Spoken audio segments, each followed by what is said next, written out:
ए B सी कैसे vector हैं? तीनों के ही तीनों यूनिट वेक्टर हैं और तीनों वेक्टर का जो सम है वो जीरो है और zero is the null vector. तो आपको बताना है कि इसकी इक्वेशन की जो ए वेक्टर है और अगर ये A B C unit vector है तो इसका मैग्नीट्यूड जो होगा वो 1 होगा। सिंपल सी बात है, तीनों वेक्टर का मैग्नीट्यूड 1 होगा। चलिए ठीक है। उसके बाद इन्होंने दे रखा है कि ए वेक्टर प्लस बी वेक्टर और प्लस सी वेक्टर का जो सम है भैया वो कितना है? 0 है। मैंने कहा ठीक है भाई, आपको निकालना क्या है? उन्होंने कहा भैया मेरे को चाहिए A vector dot B vector plus का B vector dot C vector plus आपके पास सी वेक्टर डॉट का वेक्टर। इसकी आपको वैल्यू इन्होंने पूछा है। तो आप करिए क्या, सिंपल आप कर दीजिए, इसका स्क्वायरिंग कर दीजिए या फिर स्क्वायर रूट भी ले सकते हो, जो आपकी मर्जी। तो सिंपल सी बात है कि आप स्क्वायरिंग ही कर लो, दोनों तरफ स्क्वायरिंग कर लो।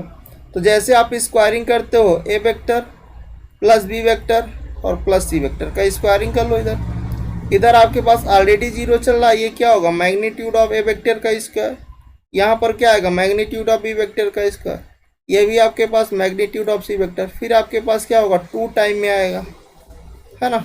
2 time A vector dot B vector dot C vector और प्लस आपके पास C vector dot A vector is equal to 0। अच्छा, ये तीनों के ही तीनों कैसे वेक्टर हैं? तीनों के तीनों यूनिट वेक्टर हैं। तो मैग्नीट्यूड ऑफ ए स्क्वायर 1 हो गया, ये भी 1 हो गया, ये भी 1 हो गया। ये आपके पास है 2 time A vector dot B vector dot C vector plus का C vector dot A vector is equal to 0। इसको आप 3 को राइट साइड शिफ्ट कर दीजिए और 2 से डिवाइड कर दीजिए। तो देखो आपको वैल्यू मिल जाएगी A vector dot B vector plus का B vector dot C vector और प्लस का आपके पास क्या आएगा? C vector dot A vector is equal to कितना? माइनस का 3 और बाई 2। कोई समस्या किसी को?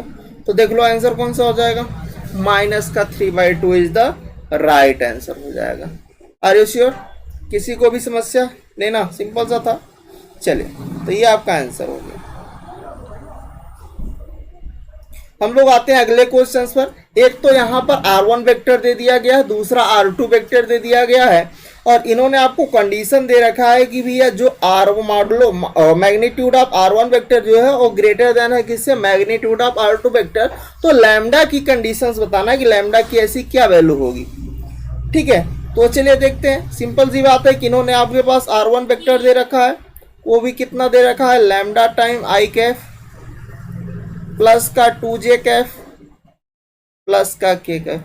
r2 वेक्टर क्या दे रखा है भैया? इन्होंने दे रखा I cap plus 2 minus lambda time j cap और प्लस का आपके पास 2k कैफ। ठीक है, r1 वेक्टर दिया है, r2 वेक्टर। अच्छा, इस कंडीशन पर आप इसको फुलफिल कर दीजिए। कंडीशंस क्या है आपके पास? कि मैग्नीट्यूड ऑफ r1 वेक्टर जो है वो ग्रेटर देन है किसे? Magnitude of r2 vector. तो r1 और r2 का मैग्नीट्यूड जब आप लेते हो तो आपके पास क्या हो जाता है? अंडर रूट लग जाता है ना?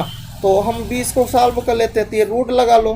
तो ये क्या हो जाएगा? यहाँ पर लैम्डा स्क्वायर हो जाएगा और प्लस 2 का स्क्वायर 4 हो जाएगा, प्लस का 1 आ जाएगा। ये ग्रेटर देन किससे होगा? Under root. यहाँ पर आपके पास 1 आएगा, ये आपके पास होगा 2 माइनस लैम्डा का स्क्वायर और ये 2 का स्क्वायर 4 होगा। सही है, चलो भाई आगे बढ़ते हैं। उसके बाद आप क्या करोगे? इसको थोड़ा सा सिंप्लीफाई कर लो, दोनों तरफ आप स्क्वायरिंग कर लेना। तो ये आ जाएगा क्या? लैम्डा स्क्वायर प्लस का 5 रूट लगा लो ग्रेटर देन, ये आपके पास क्या हो जाएगा? ये आपके पास हो जाएगा 5 प्लस 2 माइनस का लैम्डा स्क्वायर। दोनों तरफ स्क्वायरिंग करोगे तो lambda square plus 5 greater than ये होगा 5 प्लस का 2 माइनस लैम्डा स्क्वायर। इस 5 से ये कट जाएगा, यहाँ से आ जाएगा lambda square greater than 2 minus lambda का होल स्क्वायर। फिर आप क्या करिए? स्क्वायर रूट ले लीजिए। तो जैसे आप स्क्वायर रूट ले लो या फिर आप इसको ओपन भी कर सकते हो। ठीक है, तो आपको रिजल्ट आ जाएगा। इसको आप ओपन ही कर लो। ये लैम्डा स्क्वायर है, ये आपका 4 हो जाएगा, लैम्डा स्क्वायर माइनस का 4 लैम्डा।